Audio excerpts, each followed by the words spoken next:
que les négos allaient les reprendre. Puis finalement, la FIC, acculée au pied du mur, a décidé à inviter ses membres à revenir au travail, ce qui a été fait. Donc c'était pas très glorieux comme fin, mais rendu avec ces amendes-là et les différentes dispositions de la loi spéciale, c'était suicidaire que de continuer à rester dans la rue. La FIC a quand même gagné certaines choses en termes salariales et en termes d'organisation du travail. Par contre, il y a eu 500 000 dollars en amende et 12 millions de dollars en perte de salaire qui ont dû être assumés par les syndicats et les syndiqués, donc après avoir défié cette loi, la loi 72. Donc c'est ce que j'aurais pu ajouter sur la grève des infirmières. Merci.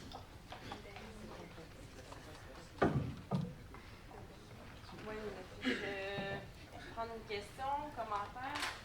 Oui. Je ne sais pas si c'est ouvert.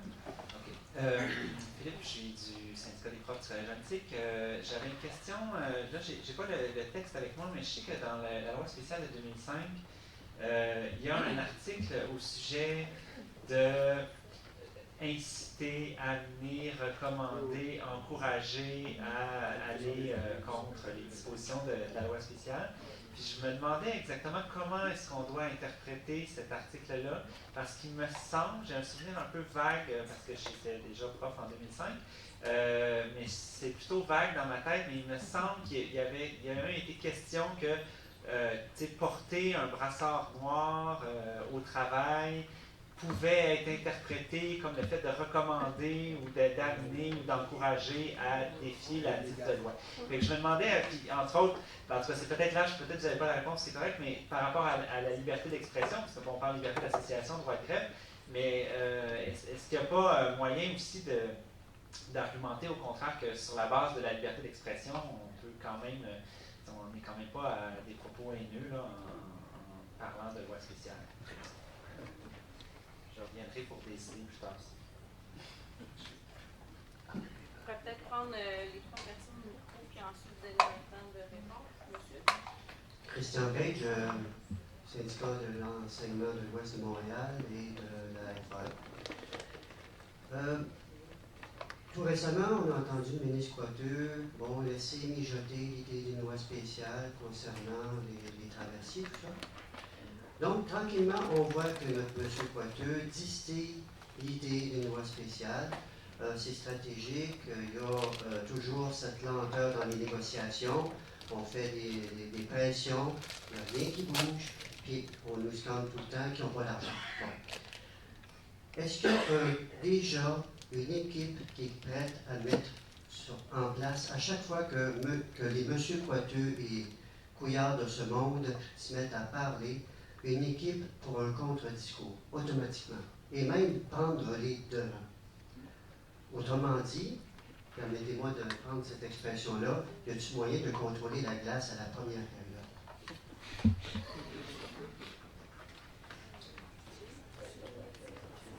C'était plus sur les commentaires, parce que les gens qui ont des questions. On va peut-être, si vous voulez répondre aux deux intervenants. Qui commence? Oui, sur l'incitation à ne pas respecter la loi spéciale. Effectivement, ce sont des mentions, des dispositions qui sont prévues dans les lois. Malheureusement, on a une interprétation très large de ce que c'est. J'allais dire même un camarade qui était là tantôt, s'est vu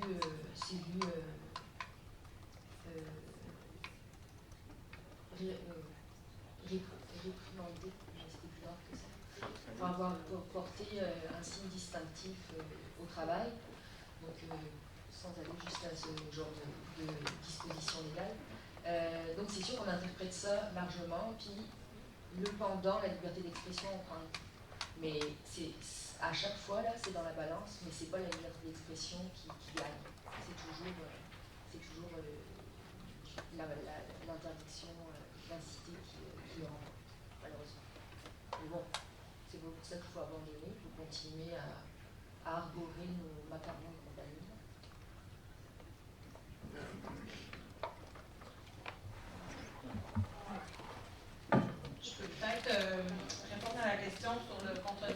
de monsieur, du syndicat des enseignants de l'Ouest de l'île, ben, en fait, c'est un travail que tout le monde devrait faire. La question de, en fait, voir venir les arguments de Coateux et d'y répondre systématiquement. Beaucoup d'organisations sociales le font. Ben, ça se fait beaucoup cet automne, les réactions notamment au ministre des Finances quand il a annoncé toutes ces baisses d'impôts, ces hausses de taxes et tarifs en tout début septembre. Mais c'est sûr que c'est le genre d'élément que c'est important de défendre aussi comme citoyens et citoyennes par des lettres ouvertes dans nos milieux, parce qu'il faut que ça sorte également des groupes sociaux. Même si ça s'est fait, il y a eu des lettres ouvertes, il y a eu des communiqués de presse, tout ça, là, on le voit venir, puis c'est exactement ce qu'on a fait d'essayer de démolir le discours avant qu'il sorte. Mais tout le monde est aussi occupé à se mobiliser, à aller dans la rue, donc il faut prendre tout le monde le faire. Puis, dans le fond, cette lutte offensive-là, sur la fiscalité, c'est exactement ça son objectif. C'est une lutte offensive pendant que le gouvernement se prépare et nous attend ailleurs. Hein, et nous, le débat est ailleurs sur la place publique, c'est exactement de préparer le contre-discours et de mener cette lutte offensive-là sur le fond de la fiscalité. Bon, hier, quand Coateux est sorti avec encore une fois son argument là, que les négociations allaient en déficit si on donnait ce qu'il voulait aux travailleurs et travailleuses du secteur public. Ça fait longtemps que ce n'était pas sorti, mais là, on voit qu'il s'en vient sur ce front-là. Donc, c'est à nous d'être plus offensifs sur cette question-là. Mais ça s'est super bien fait dans les 2 dernières semaines, en tout cas dans les actions qui ont été menées à Montréal, dans le Front commun et dans certaines régions. Mais ça, il faut le faire localement.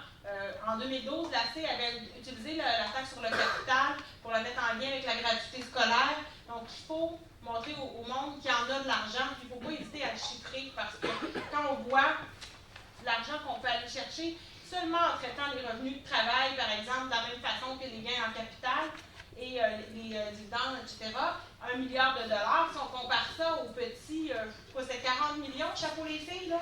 Si on met ça en lien avec des coupures qu'on vit dans nos milieux, que vous vivez dans vos milieux, c'est vraiment fort.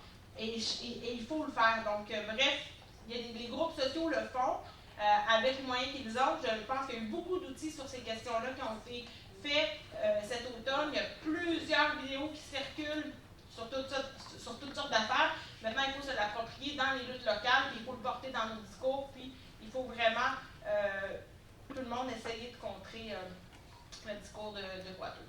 Voilà quelques éléments de réponse.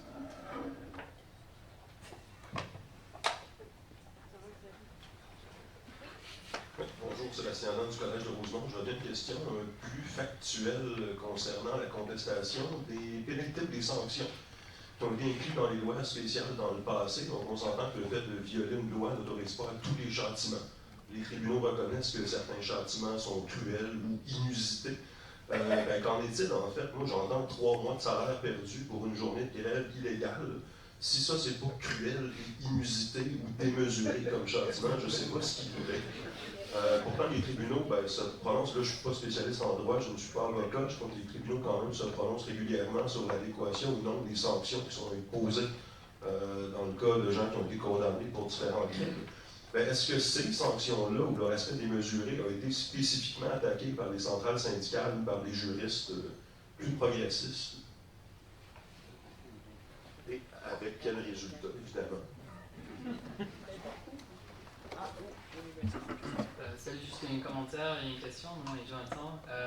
Mon commentaire, c'est juste sur la dernière présentation, quand on parlait comme si on avait comme de l'argent qu'on pouvait comme chercher dans des paradis fiscaux avec taxer les riches, mais je pense que si on base nos revendications sur comme juste la disparité de la richesse et non sur notre qualité de vie, on compare des affaires. Comme par exemple, c'est vraiment comme une réponse de la crise capitaliste et non juste comme des riches qui veulent plus d'argent dans leur poche. Comme si on regarde les analyses de Kleiman ou Brenner, c'est vraiment une crise qui comme début dans les années 70 et que la classe capitaliste a la difficulté de trouver des taux de profit comme plus élevés.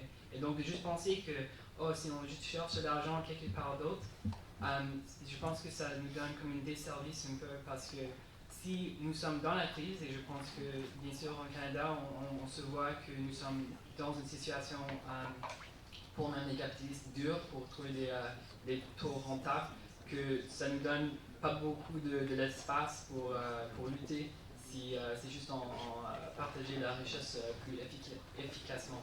Et mon question c'était pour Xavier sur la question de la groupe Teachers Viewpoint, je pense en Colombie-Britannique. C'était c'est quoi le danger aussi dans une situation telle que, comme si on a des syndicats, les centrales qui a des points a besoin de dire qu'on doit retourner à travail, même si on n'a pas à avoir des votes de grève, comme même ici à Québec, on avait dans la construction, on faisait dans des chambres fermées, on décidait que les travailleurs ont besoin de retourner et après on va voir la vote. Après qu'ils sont tous démobilisés, on va rentrer en travail et maintenant c'est juste, c'est comme une tape, comme on peut juste ouvrir et fermer et les gens vont sortir ou pas. Donc, ce que je veux dire, c'est que cette groupe en Colombie-Britannique, je ne sais pas beaucoup de détails, comment est-ce qu'ils peuvent, s'ils sont comme, si je pense, qu'est-ce que tu dis, qu'ils sont axés sur comme le leadership de les syndicats et non sur la base,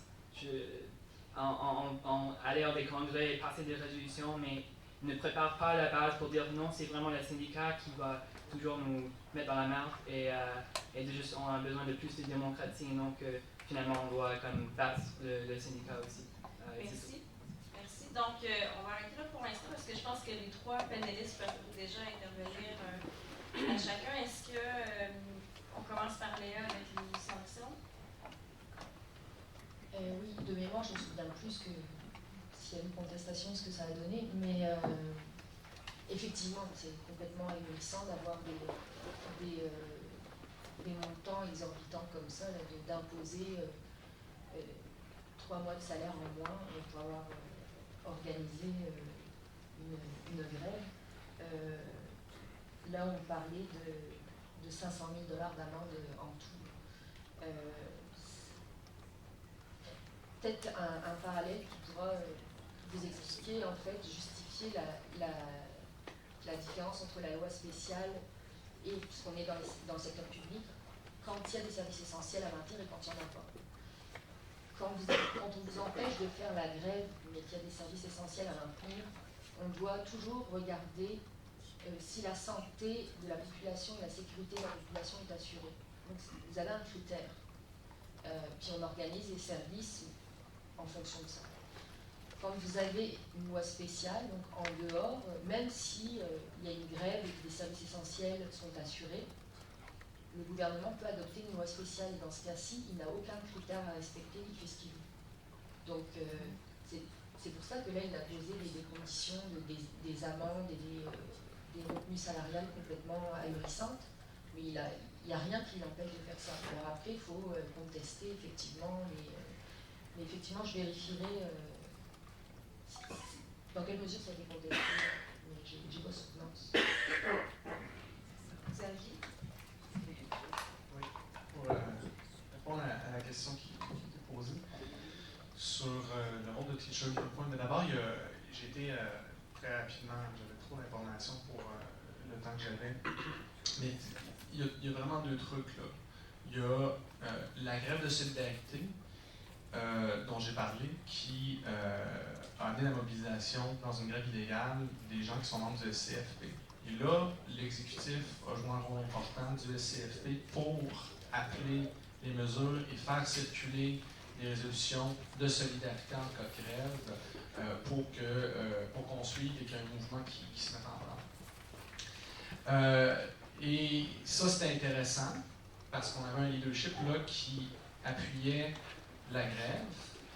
Le problème avec ça, c'est qu'effectivement, comme tu dis, si le leadership syndical a le contrôle pour lancer la grève, il peut aussi l'avoir pour arrêter la grève. Et c'est ce qui a été le cas pour cette grève de solidarité-là. Avec la grève de toujours le fond de grève quand même. Oui, c'est ça. Ils ont donc déjà objectivement beaucoup de pouvoir, mais là, c'était organisé comme ça. La perspective de Teacher Viewpoints était vraiment, donc le caucus, c'est un réseau militant. L'équivalent qu'on pourrait avoir en tête actuellement au Québec, c'est Prof contre la hausse dans le milieu collégial, par exemple. Il y a plein d'autres exemples historiquement puis, de caucus tels que ceux-là. Donc là, on a un réseau de militants qui effectivement vont à l'instance intermédiaire dont je parlais, de délégués syndicaux pan-provincial, où est-ce qu'il y a, disons, quelques dizaines, voire quelques centaines tout au plus de délégués. Et là, il y a une résolution qui est amenée. Donc, au moins, la stratégie, c'est de dire au moins 1 an en avance. On sait que le gouvernement va essayer de nous voir la prochaine fois, il va avoir une loi spéciale, donc on se prépare tout de suite. La stratégie, c'est de se dire, on ne peut pas juste se préparer de façon absolument éparse et éparpillée.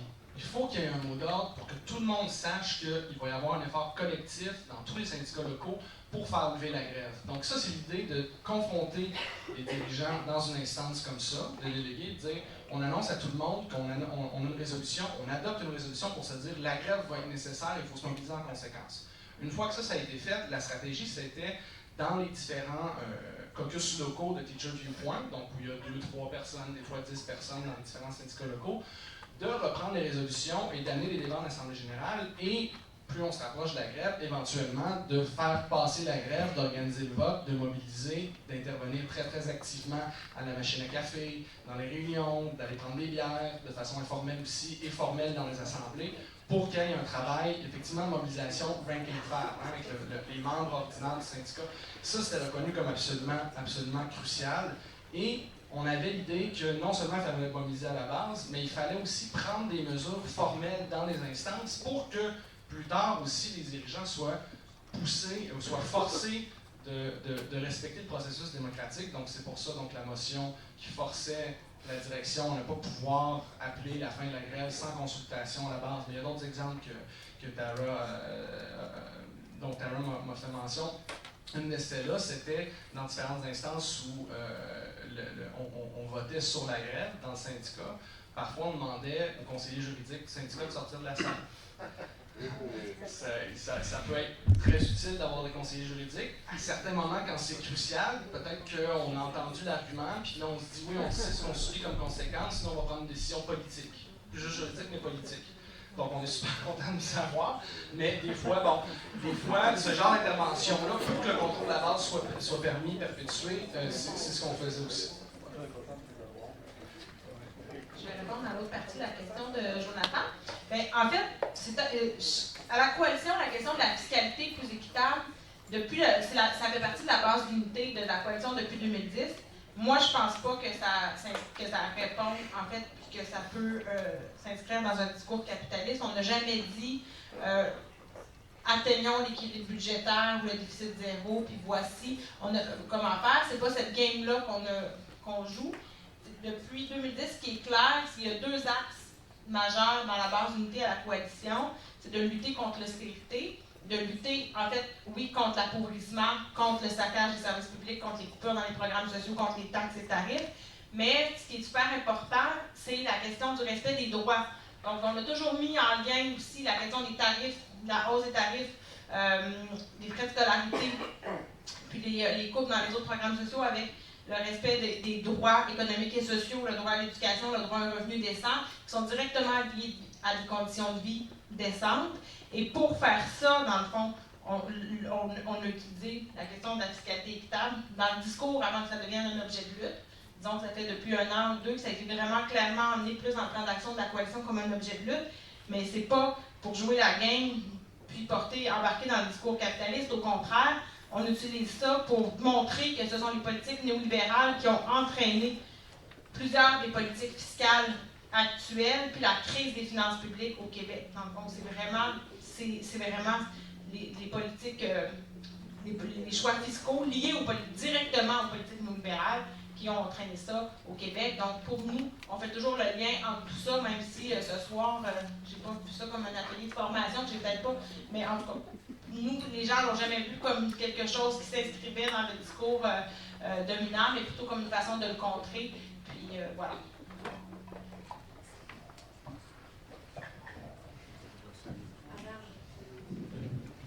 J'ai décidé de façon autoritaire d'appliquer l'alternance homme-femme, puis René m'en veut. Alors, il paraît que j'ai... Ça fait une rotation jeune vue. Bon sang, pour mon Fanny, Cégep Marie-Victorin. Ben, je prends mon bâton de pèlerine pour vous dire la bonne nouvelle. Ben, blague à part, Marie-Victorin, on est quand même fiers de ce qu'on a poussé à la FNEC, mais on se demande toujours dans quelle mesure c'est entendu par les autres syndicats qui s'en vont vers la grève. Alors, je prends tous les micros possibles pour en parler. Sachez que ça nous questionne beaucoup, la question du décret. C'est une question, ça nous interpelle fortement. On veut savoir comment s'y préparer. Ça fait longtemps qu'on y pense, ça fait longtemps qu'on en parle. Et on a poussé très fort pour que ça soit une réflexion qui soit faite sur une base démocratique. Et donc, ce qu'on a fait adopter à la FNEC, c'est que d'une part, dans chacun de nos syndicats de profs de cégep, on allait se faire des assemblées générales pour réfléchir à comment résister à un décret avant qu'il survienne. Parce que sachez que, par exemple, nous, c'est très clair à la CSN, on va nous consulter sur comment résister au décret après qu'il soit tombé. Donc c'est clair qu'on va nous dire, ben, voici les moyens, puis on va nous proposer, dans le fond, c'est ça, de sortir les macarons, puis de descendre dans la rue. C'est clairement ça qu'on va nous proposer. Donc de un, on a non seulement voté ça à la FNEC en disant il nous faut des assemblées générales pour discuter comment résister à une loi spéciale, mais de deux, on a dit il faut que ça remonte dans l'ensemble du Front commun. Alors si dans votre fédération, on ne vous a pas parlé de ça, puis vous faites partie du Front commun, puis vous faites partie d'une autre fédération que la FNEC, ça veut dire qu'il y a quelque part quelqu'un en haut qui n'a pas fait sa job, et donc c'est peut-être à vous de ramener le message que vous êtes supposé organiser aussi des assemblées générales de consultation sur ces questions-là. Maintenant, là, nous, les deadlines qu'on se donne, c'est dans les premières journées de grève, il faut que ces assemblées générales-là aient lieu. S'il n'y a personne qui les organise pour vous, organisez-les. Là. Mais pourquoi assemblée générale et pas juste des rencontres comme celle-ci? Bien parce que c'est évidemment des lieux décisionnels où on peut commencer à parler de l'éventail de possibilités, non seulement juridiques, mais aussi du genre d'action qu'on peut faire et des genres d'appui qu'on peut aller chercher. C'est maintenant que ça doit se faire, puis on le sait, on est un petit peu en retard. Par ailleurs, on a aussi poussé très fort, puis ça aussi, si vous n'en avez pas entendu parler, bien, sachez qu'on a poussé pour qu'il y ait un plan de résistance à la loi spéciale qui soit réfléchi par la CSN. Puis on nous a amené la liste, là, puis quand on dit macarons et banderoles, c'est vraiment ça qu'il y avait écrit sur la liste, là. Macarons, banderoles, puis là, il y avait comme un trou, puis il y avait descendre dans la rue, et rien entre les deux, puis après, grève sociale. Il y avait comme un petit hiatus là, qu'on a bouché au dernier regroupement cégep de la FNEC. On a rajouté une petite ligne en disant on pourrait peut-être réfléchir à faire la grève en tant que travailleurs et travailleuses, vu que c'est notre moyen d'action principal. Et ça pourrait être intéressant de mettre ça dans la liste des actions potentielles de résistance au décret. Et on a gagné cette bataille sur le plancher de la FNEC. Donc sachez aussi que vous êtes supposé, si vous faites partie de la CSN, puis d'une autre fédération de la CSN, avoir un plan d'action où vous êtes supposé potentiellement être consulté sur est-ce qu'on va sortir en grève en cas de décret. Alors voilà, je voulais juste lancer le message au cas où il ne se soit pas rendu par d'autres moyens.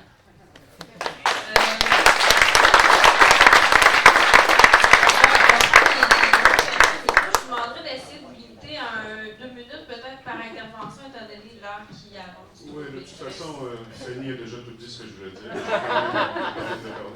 René Charret, je suis militant syndical au C3S Jeanne-Mance. En fait, je voulais intervenir suite à l'intervention de Philippe de Grosbois sur la question du décret en 2005. Il y a plusieurs conseillers juridiques à l'époque où j'étais dans l'appareil de la CSN qui disaient que le décret de la loi 43, je pense que le décret de 2005, c'était vraiment la synthèse raffinée de l'ensemble des décrets qui avaient été adoptés auparavant. Il avait pensé à tout, y compris aussi aux alliés potentiels, comme par exemple la C, qui aurait peut-être celui de mettre en grève pour appuyer les travailleurs et travailleuses du secteur public. Cependant, quand on a cette lecture-là en fonction de l'ensemble des décrets, il faut faire attention, je pense, pour éviter de déraciner nos luttes politiques dans le contexte actuel. J'ai fait le débat sur la question de la grève sociale au printemps, et c'était pas compliqué pour quelqu'un qui est contre la grève sociale, juste aller en avant, puis lire les sanctions possibles au niveau de la loi 160, puis c'est foutu. Donc, qu'est-ce qu'il faut faire pour justement travailler sur la question du décret? En fait, il y a deux choses qui nous guettent. Il y a évidemment un décret qui s'en vient, un décret qui est aussi, je dirais, probable qu'une tempête de neige au début de l'hiver. Là, je pense qu'on peut s'attendre à ça. Mais il y a une autre possibilité aussi, c'est qu'il y a une entente à rabais qui se fasse par les directions syndicales. Donc, qu'est-ce qu'on fait par rapport à ça? Notre stratégie, je pense, c'est un élément fondamental, c'est la question de la démocratie syndicale. démocratie à la base, et je pense, en tout cas, ce que je peux observer depuis à peu près 15 ans, cette gauche syndicale-là, cette démocratie syndicale est beaucoup plus forte qu'elle était auparavant, et je pense qu'il faut faire en sorte qu'elle se consolide, qu'elle se développe encore davantage.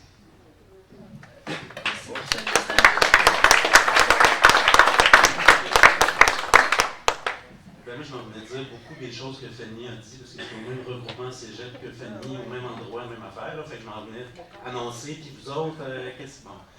Mais j'aimerais ça, par exemple, j'ai aimé ça, moi, que ça ramène la discussion à un niveau tactique. Parce que c'est le fun aussi, parler tactique. Parce que sinon, ça peut être chiant, des fois, certains types de discussions. Puis il me semble que de l'aborder d'un point de vue tactique, ça va être plus joyeux. Qu'est-ce qu'on peut faire dans les marges de manœuvre qu'on a? Peut-être le 1er mai pourrait nous servir de leçon négative ou positive, mais on a expérimenté une grève illégale, en tout cas nous les profs de cégep, puis ça a fonctionné par des propositions qui circulent assez bêtement comme ça. Là, on voit assez peu de propositions qui circulent. Il y en a qui viennent du mouvement étudiant. Des trucs de bon, 5 jours s'il y a un décret. Moi, je la trouve écœurante, celle-là. J'espère beaucoup qu'à Saint-Jérôme, mais bon. Ah oui, je m'appelle Benoît, je suis cégep de Saint-Jérôme. Fait que je me demande si vous êtes au courant de propositions qui circulent du type tactique, se préparer, parce que ce qui va arriver là, c'est qu'on va avoir une loi spéciale, mettons la veille du 1er décembre, une date possible, mettons. Puis là, on est le 1er décembre en Assemblée générale. Là, tout le monde a peur. De loi en loi, les lois y apprennent l'une sur l'autre, puis ils se cumulent. Fait que là, on a peur de faire... nos exécutants ont peur de faire de la prison. Tout le monde a peur de payer. Fait que si on ne s'est pas déjà préparé, qu'on n'a pas déjà 2 ou 3 tactiques en tête, qu'il n'y a pas des propositions qui ont circulé, ça va juste faire patate, j'ai l'impression. Fait que, qu'est-ce qui existe, vous? De quoi ça parle dans vos milieux? Je suis très, très curieux de ça. Merci. Avant de laisser la parole au panélistes, je pense que ce qu'on peut, peut-être pour alimenter nos discussions, se dire, je pense qu'on convient tous que l'essentiel, c'est de se préparer, puis l'initiative de ce soir, ça vise entre autres ça. Ceci étant dit, je vais vous laisser. Est-ce que vous voulez commenter, répondre? Oui. On va les prendre tous, d'accord. Oui. Je vais faire ça rapidement parce que j'essaie de me faire une tête sur la situation actuelle au Québec. Fait que je vais vous offrir, suite aux présentations que je trouve super intéressantes, je m'excuse, je suis arrivé en retard, j'ai manqué la première dame, là, donc, mais pour ce qui est du cas Vancouver, qu'on obtient, c'est super intéressant, ça donne comme un point de repère, puis toujours intéressant d'entendre parler de la coalition Main Rouge, puis où ils en sont rendus. Mais là, si je prends le cas de référence de Vancouver, là, ce que je constate là, en termes de stratégique, c'est que là, on serait vraiment en arrière par rapport dans le mouvement syndical à ce qui s'est passé à Vancouver, dans le sens où moi, ce que je comprends, c'est que je ne vois pas que dans le mouvement syndical, on ait placé clairement une lutte illégale. Être prêt à faire des grèves illégales, puis être prêt à enclencher un mouvement de désobéissance civile, clairement, franchement. Je ne vois pas qu'on ait fait ça pour l'instant, même si on essaie de le faire, puis Victorin, on l'a fait, la FNEC, il y a des choses qui ont progressé, tout ça c'est bien, mais je ne pense pas que ce soit à large échelle pour l'instant dans le mouvement syndical. Par contre, ce qui est intéressant, par rapport au code de la Colombie-Britannique, c'est là où vous pouvez réagir, voir si ça a du sens. Il y a une mobilisation communautaire qui a l'air d'être quand même super forte. Il y a une mobilisation étudiante qui est très forte aussi. Puis il y a une éducation populaire qui est déjà très avancée, qui a été portée par la coalition Main Rouge. C'est un peu la lecture, là, c'est là où j'en suis rendu dans ma lecture sur l'état de nos rapports de force par rapport à pour se battre pour les services publics, puis se battre pour une meilleure distribution de la richesse. C'est la lecture que je fais globalement, puis je ne sais pas si ça a du sens comme lecture, je vais vous laisser réagir. Merci, monsieur. Oui, mon nom est Marc Monand, je suis militant de Québec solidaire. Je suis retraité dans la vie. Alors, René a soulevé la question de l'entente à la baie. Je voudrais juste dire qu'aujourd'hui, ce qui m'a surpris quand j'écoutais le chroniqueur économique de Radio-Canada ce matin, qui est aussi chroniqueur aux affaires, qui envoyait le message bien clair. En Alberta, en Ontario et maintenant au fédéral, on accepte les déficits. Il faudrait qu'au Québec, on accepte aussi. J'ai l'impression qu'il y a un courant dans le milieu des affaires qui commence à faire pression sur le gouvernement dans ce sens-là. Et je disais aussi dans le devoir de Jacques Le Tourneau, moi il disait, je pense qu'avant la deuxième vague, à mi-novembre, je suis optimiste pour une entente. Alors, je n'exclurai pas l'entente à la veille, qui donne un petit 1% en première et en deuxième année. Hein, ou d'autres choses. L'autre chose, c'est que vous avez donné des exemples de Colombie-Britannique qui sont fort pertinents, que je ne connaissais pas, j'ai beaucoup appris là-dedans. Mais il y a à apprendre de ce que c'est une grève sociale qui s'est passé au Québec depuis l'an 2000. En 2003, le 11 décembre 2003, il y a eu des blocages de bars, de routes, de casinos. Ça fait partie de nos traditions, même si on a tout oublié, là, ça commence, je comprends, ça fait 12 ans, là, mais ça se fait des choses comme ça. Et dans la mesure, moi, je me dis, où ça pourrait se faire à la mi-novembre ou début décembre, si ça se rend là, ça encouragerait les gens à défier le loi, hein, quand tu prends confiance en toi-même. Alors, il y a aussi, puis ça on l'a complètement oublié, en février 2004, pendant presque 2 semaines, les syndicats de l'Alcan ont occupé leur usine et l'ont fait fonctionner, avec l'appui de toute la population là-bas. Évidemment, la présidente de la FTQ, je pense que c'est, je ne sais plus son nom, là, au lieu de bâtir le soutien à Montréal et à Québec avec des grosses manifestations monstres, par exemple, c'est précipité au Lac-Saint-Jean. Ça y a quand même pris une semaine à les convaincre d'arrêter. Mais c'est le genre de choses qui se fait dans une grève sociale, surtout dans les services publics, dans les hôpitaux, dans les écoles. D'opérer les écoles, d'opérer les hôpitaux sans les patrons. Merci.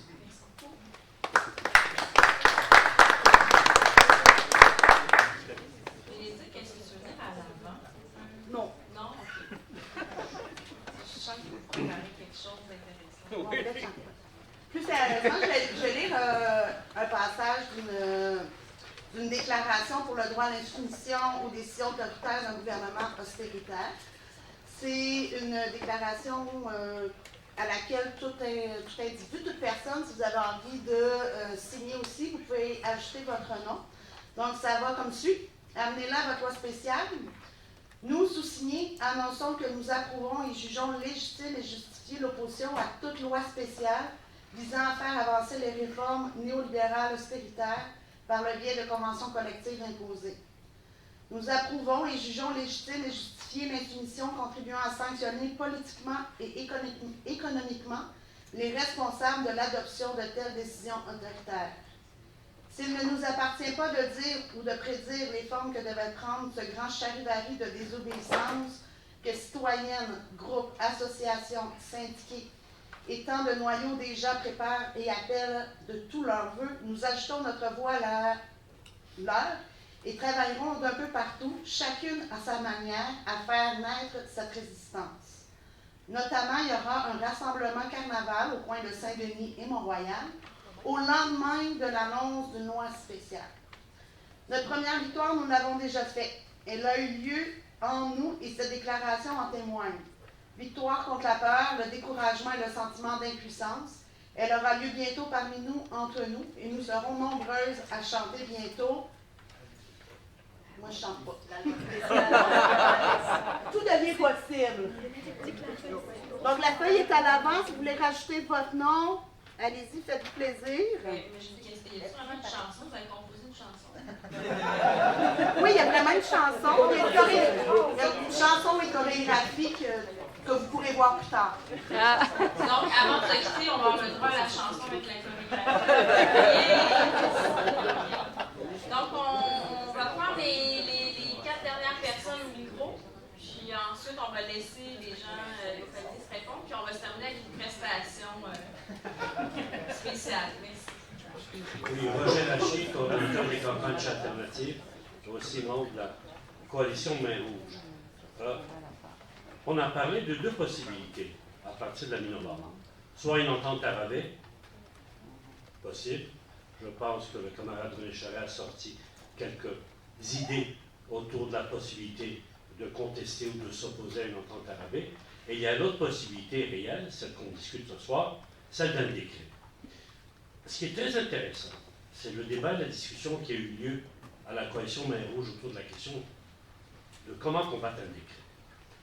Au départ, certaines organisations membres de la coalition Main Rouge voulaient attendre que les syndicats impliqués ou touchés par un décret lancent un appel à défier la grève ou à défier la loi avant de se mobiliser eux-mêmes. Après discussion, particulièrement vers la fin du printemps, début de l'été, on s'est rendu compte qu'étant donné l'arsenal de lois répressives, attendre que ceux qui sont frappés, ceux ou celles qui sont frappés par une loi spéciale ou un décret lancent l'appel était complètement ridicule. Il fallait commencer à organiser la contestation de la loi spéciale tout de suite. Donc, ce que la coalition Main Rouge dit, c'est dès le lendemain de l'adoption d'un décret, commencer concrètement l'organisation d'actions dérangeantes. Et ce qui a été très intéressant lors de la discussion tenue en début de semaine, cette semaine-ci, c'est qu'à la suite de cette prise de position de la coalition Main Rouge, le comité des jeunes de la FTQ a dit qu'eux aussi allaient commencer à penser à l'organisation d'actions dérangeantes. Je me dis que là, on peut faire deux choses de façon très intéressante dans le cadre d'un décret. Premièrement, au niveau communautaire et à travers la coalition Main Rouge, organiser effectivement des actions dérangeantes, mais si au niveau syndical, et appel est fait du pied ici aux organisations syndicales, membres de la coalition Main Rouge ou qui ne sont pas membres de la coalition Main Rouge, commencez-vous aussi à organiser des groupes et des équipes d'actions dérangeantes et faisons cette jonction sur le terrain. Je pense qu'il faut commencer à parler de l'activité concrète. On est à 2 semaines ou à 3 semaines de la possibilité d'adopter une loi, et si on ne commence pas à discuter ces choses-là ici, je ne sais pas où on pourra les discuter. Alors espérons que l'on commence non seulement à discuter de tactique, mais aussi à se mettre ensemble sur ça. Merci.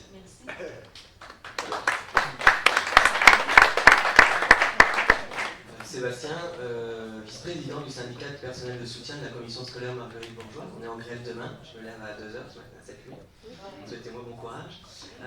Écoutez, la démocratie syndicale, c'est un gros chantier. Il a commencé après le printemps érable, parce qu'il y a beaucoup de jeunes étudiants qui ont rejoint le mouvement syndical. On va le continuer. Ça avance, mais c'est dur, puis ça va pas. En tout cas, c'est pas dans 3 semaines qu'on aura réglé cette problématique, ça c'est évident, donc ça il faut qu'on en soit conscient. Sur le truc sectoriel, effectivement, on voit chacun des secteurs faire leurs revendications. Moi, je vais parler de ma réalité de terrain. Les gens ne sont pas au courant de ça, donc il faut qu'on leur ramène. Il faut qu'on soit concret. Nous, par exemple, avec ma camarade du CEOM, les syndicats de l'Ouest de Montréal, des enseignants qui sont dans la même commission scolaire que moi, on a décidé de faire un communiqué de soutien à la grève du communautaire le 2 et le 3 novembre. Voilà. Ce communiqué-là, je vais le mettre en ligne sur le Facebook de Lutte Commune. Moi, je vous invite à le récupérer et à faire de même partout. Parce que les gens, ils ont besoin d'entendre ça, de voir que c'est pas seulement nous, dans nos petits milieux et nos petits caucus, qu'on est solidaires entre nous, il faut que les gens le voient. Puis pour finir, ce qui est très difficile, moi, dans la réalité que j'ai de mes membres, c'est que c'est 80% de femmes. 75% d'entre elles, elles sont à temps partiel, ce qui fait que le salaire moyen de mes membres, c'est entre 25 000 et 28 000 $ par an. Je ne sais pas si vous imaginez ce que ça représente 6 jours de grève pour quelqu'un qui gagne 28 000 $ par an, ou les menaces d'une loi spéciale. Et effectivement, ça fonctionne à fond. Et le seul moyen qu'on a pour ces gens-là de les faire aller vers la désobéissance civile, c'est de leur garantir qu'il va y avoir une écrasante majorité de gens qui seront dans la rue. Parce qu'en 2012, mes membres, elles étaient dans la rue avec des casseroles. Et elles étaient très contentes.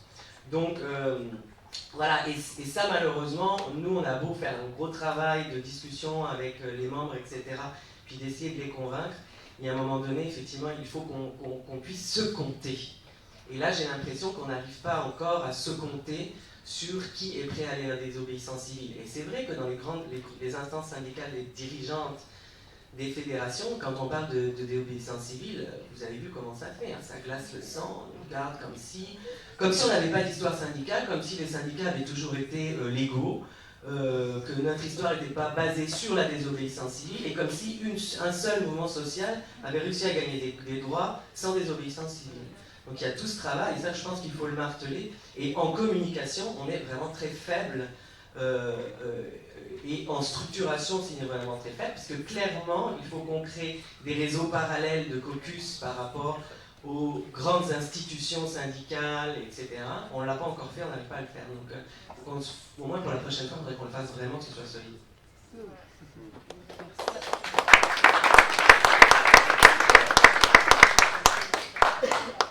Bertrand Hulard, si j'appelle Victorin. Merci aux 3 organisateurs de la soirée, Amélie, Philippe et David, qui nous ont permis de nous réunir. Je pense que vous avez fait ça très rapidement et très bien. Donc, je lève notre chapeau. En fait, cette initiative-là, elle a été prise au premier et seul à ce jour Conseil de greffe de Montréal. C'était 5 années de ça, comme Annie disait. Et j'en parle parce que je voulais vous souligner qu'on a mis une feuille en avant pour récolter vos noms et adresses courriel si vous souhaitez rester en contact, qu'on vous envoie, on n'envoie pas énormément de choses, mais au besoin, on pourra vous contacter. Parce qu'effectivement, je pense que une des choses qui est émanée du Conseil de greffe, c'est-à-dire qu'il faut qu'on partage, par exemple, les propositions qu'on adopte localement pour qu'on puisse adopter les mêmes propositions dans nos milieux, puis éventuellement dans nos instances intermédiaires, avoir un poids démocratique là, pour les faire passer. Donc ça, c'est un des objectifs du site web de Lutte commune. Je vous invite à vous y inscrire. C'est luttecommune.info. Une fois que vous êtes inscrit, vous pouvez mettre des documents de réflexion. J'invite d'ailleurs les gens des Insoumis à mettre leur déclaration sur notre site, compléter le calendrier. Donc, je pense que c'est important que cette communication-là ait lieu, puis elle se fait vite, puis elle se fait bien. Là, ceux qui ont vu, par exemple, l'action qui est organisée à Québec, je crois que c'était lundi, au brunch des libéraux, c'était assez impressionnant de voir comment une poignée de militants pouvait créer autant de problèmes. Donc, je vous invite à y participer. Puis ça a été dit, puis je pense que c'est vraiment fondamental. Il faut être prêt à l'avance par rapport au décret. L'idée de tout de suite se dire, le premier jour après le décret, à midi, on est à un endroit. Le deuxième jour, on est à tel autre endroit, on fait telle chose. Le troisième jour, on fait telle chose. Il faut que ça soit fait parce qu'une fois que la loi spéciale ou le décret va tomber, on n'aura plus le temps, on n'aura plus comment dire, le loisir. Je ne sais pas ce que je cherchais, mais je vais le prendre. Le loisir d'avoir ces discussions-là dans la sérénité, disons. Et justement, je pense qu'il faut aussi, tout en essayant de mobiliser les gens au maximum, constater ou être assez lucide pour admettre qu'il y a des limites au pouvoir de mobiliser dans nos instances syndicales. Dans nos assemblées générales, il y a des gens qui sont prêts à aller, comme ils disent en anglais, so far, mais qui n'iront pas plus loin que ça, même si on a des bons arguments, même si la cause est excellente. Donc, je pense qu'il faut penser à s'organiser entre militants d'autres façons, en essayant d'avoir aussi le plus d'influence possible sur nos instances. J'ai participé aussi avec quelques personnes qui sont ici là, au Rassemblement syndical en éducation de l'AC, où là, mon collègue m'a donné son téléphone pour que je la lise, mais je n'ai pas le code pour le débarrer, donc je vais le dire de mémoire. Bref, c'est une proposition pour éviter un peu les ententes à rabais, pas pour éviter, mais qui vise à éviter, pas un peu, mais qui vise à éviter les ententes à rabais. Donc je dis que dans le but de créer, c'est vrai, dans le but de créer un mouvement plus combatif, capable d'éviter des ententes à rabais par peur d'un décret et afin de rallier les associations étudiantes, le Rassemblement syndical en éducation invite les délégations à proposer à leurs assemblées générales que la lutte pour le maintien de leurs conditions de travail soit menée sur la base d'une revendication contre les compressions budgétaires dans tous les établissements d'enseignement.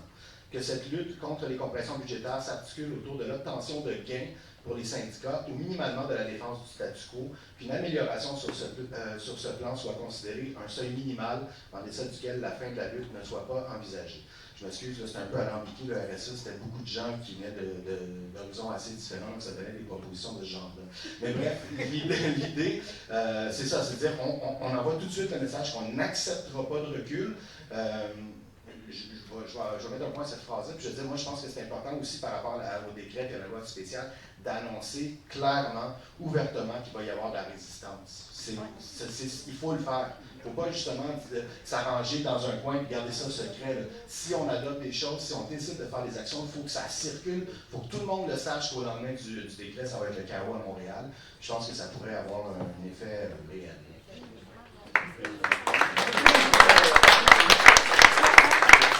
Avant de laisser la parole, il y a Véronique qui veut juste En fait, je suis obligée de me sauver. J'avais avisé, je vais être dans une autre ville éloignée demain matin très tôt. Fait que si je ne pars pas maintenant, je vais voyager de nuit. Alors, je vais juste répondre à la question sur le plan tactique. C'était peut-être pas assez clair tout à l'heure dans ce que je disais par rapport à ce qui était adopté à la coalition Main Rouge, mais ce à quoi on appelle, c'est-à-dire le déclenchement d'une série d'actions dérangeantes successives au lendemain d'un décret. C'est des actions dérangeantes, ce sont des blocages, des occupations, donc des actions qui dérangent qu'on a notamment menées le 1er mai, qu'on a menées à plusieurs reprises l'année passée, puis encore cet automne. Donc, c'est à ça que la coalition appelle. Et là, il y a un calendrier. Donc, déjà, on sait qu'au lendemain d'un décret, il y aura au moins une action à Montréal, la coalition. Et le calendrier avec les régions est en train de s'établir. Mais dans tous les cas, ce qu'on sait, c'est que déjà en fin de semaine, j'étais dans un cadre de formation de la SAE cette information-là va descendre. La F3S est sur le point de l'envoyer aussi à ses membres dans les différentes régions. Les groupes communautaires vont descendre. C'est sûr qu'actuellement, les gens sont en lutte autour d'autres choses. Il y en a qui sont en grève cette semaine, il y en a qui préparent une grève et des actions majeures pour la semaine prochaine et pour la semaine d'après. Mais l'idée, c'est de se préparer et savoir déjà ce qu'on va faire au lendemain d'un décret. Donc, en termes tactiques, c'est, en tout cas, ça c'est des suggestions concrètes que les gens peuvent mener dans leurs syndicats, dans leurs associations avec leurs groupes communautaires. Parce que partout, si on veut réussir certaines actions, on a besoin d'être nombreuses. Et sinon, qu'on peut mener aussi en étant autrement organisé, si c'est plus simple. Donc, c'est un appel auquel les gens peuvent répondre dans leur milieu de travail, dans leur cégep, mais aussi sur une base unitaire, sur une base régionale, par exemple. Donc, voilà la réponse de mon côté pour la question tactique. Je suis désolée de me sauver, mais il faut vraiment que j'y aille. Donc, on ne lâche pas tout le monde. On va gagner. Je ne sais pas quoi, mais...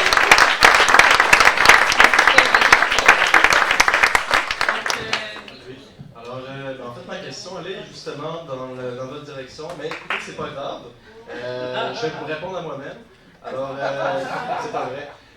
En fait, je me présente, je suis pas encore professeur, éventuellement.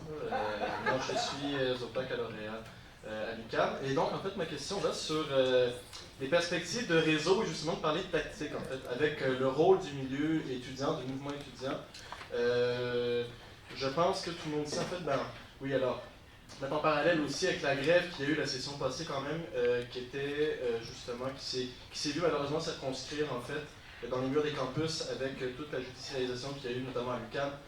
Mais ne pas oublier non plus que cette grève-ci s'inscrivait justement dans cette perspective-là de lutte commune en fait contre les mesures d'austérité et les argumentaires qu'on trouvait en fait dans les assemblées générales étudiantes allaient justement dans cette perspective de loi spéciale en fait.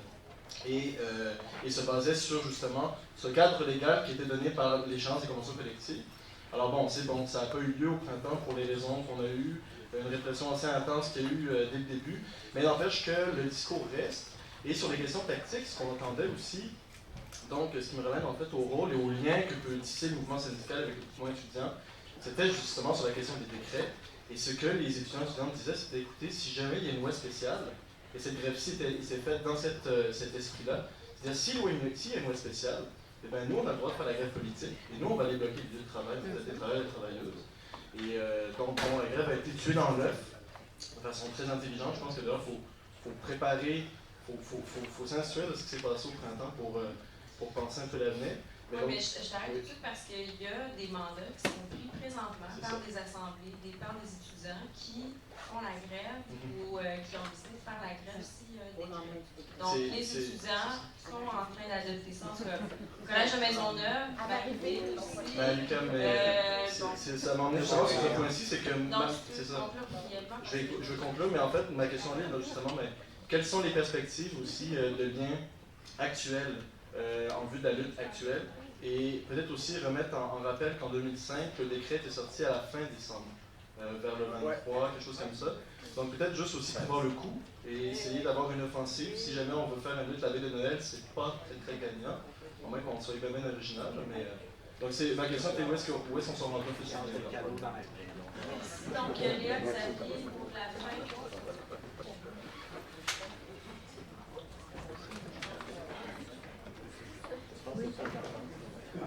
Oui, la danse, la chorégraphie, la chanson. Il faudra venir, il faudra venir ici. Ça va, Je change. Non. Mais juste vous rappeler qu'effectivement, on fait d'abord la grève du travail, la grève légale, c'est ce que vous êtes en train de faire de manière tournante en ce moment. Si jamais on a la loi spéciale, on fera la grève encore, on va défier la loi spéciale, et là, ça sera une grève sociale. Et cette grève sociale-là est totalement légitime maintenant, puisque le droit de grève est institutionnalisé et qu'on a des assises au niveau international. Donc, tout à l'heure, l'idée de prévoir l'après-loi spéciale, c'est-à-dire les actions, qu'est-ce qu'on fait le jour 1, qu'est-ce qu'on fait le jour 2, le 3 et les suivants. Je pense que c'est très important de les organiser le plus tôt possible. Voilà, merci.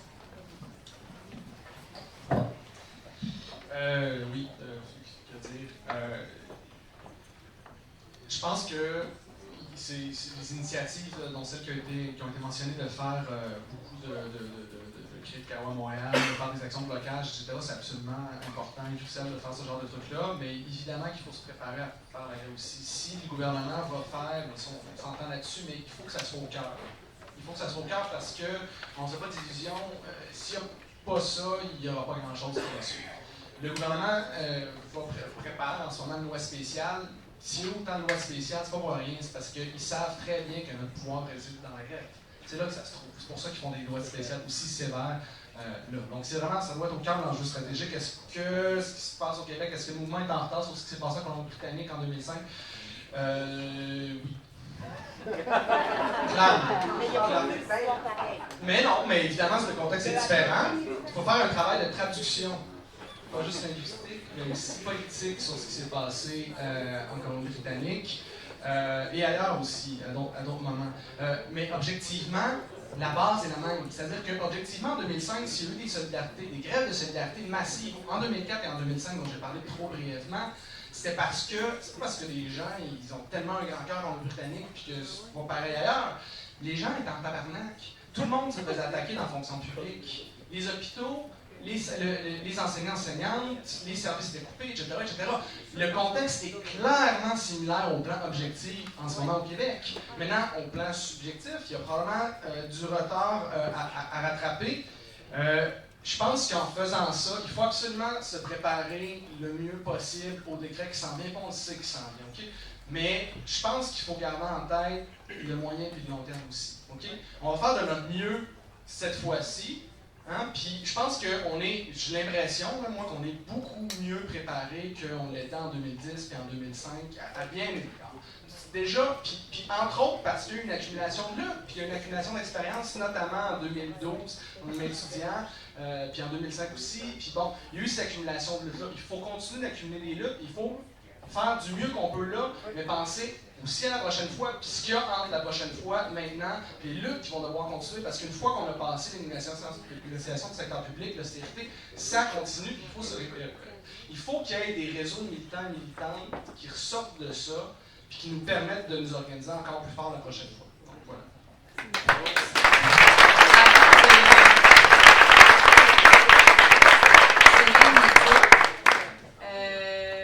Je tiens à vous rappeler, justement, on dit que c'est important de créer des réseaux, comme on est en train de le faire ce soir. Je vous invite à aller mettre votre nom sur la feuille, parce qu'on pourrait peut-être organiser un autre conseil régional de grève très prochainement, en espérant qu'on va être aussi nombreux que ce soir.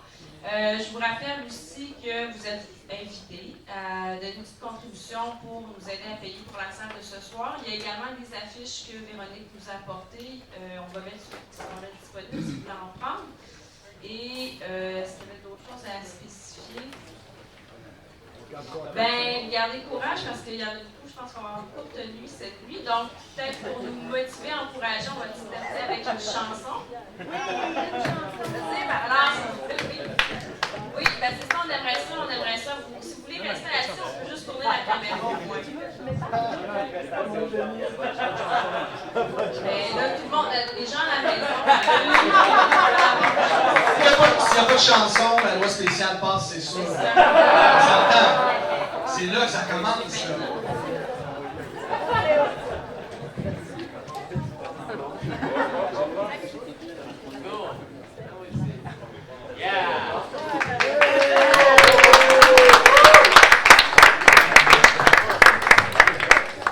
Je ne peux que vous décevoir. Parce que je ne chanterai pas, mais c'est la finale du texte, c'est une chanson de Chico Buarque, qui est un samba, puis qui reprend juste quelques mots, qui est cité d'ailleurs en brésilien dans le texte et qui est ensuite repris en français, mais c'est simplement que c'est un texte qui me semblait intéressant parce que ça change complètement de la tonalité qu'on a absolument, qu'on aborde en Assemblée générale la question du décret, c'est-à-dire c'est un texte qui est joyeux, qui est complètement désinvolte.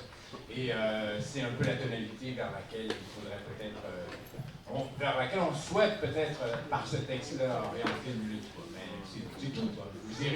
Vous irez ensuite voir. La chanson s'appelle Apésar des Bossés, qui veut dire malgré toi. Et là, vous irez voir les images que vous trouverez comme vidéo, c'est assez inspirant. Ça, c'est pour se préparer pour le carnaval, c'est ça? Carnaval de Rio. Mont-Royal. Mont-Royal, c'est juste Mont-Royal. Merci tout le monde.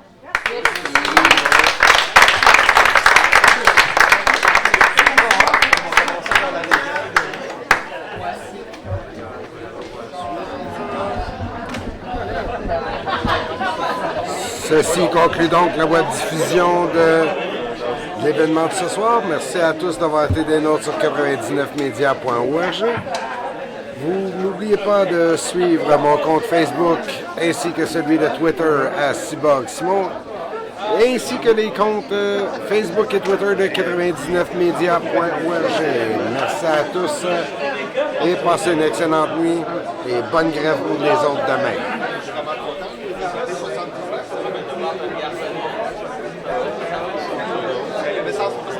Habituellement, 4%, c'est que je vais établir. On était à 6.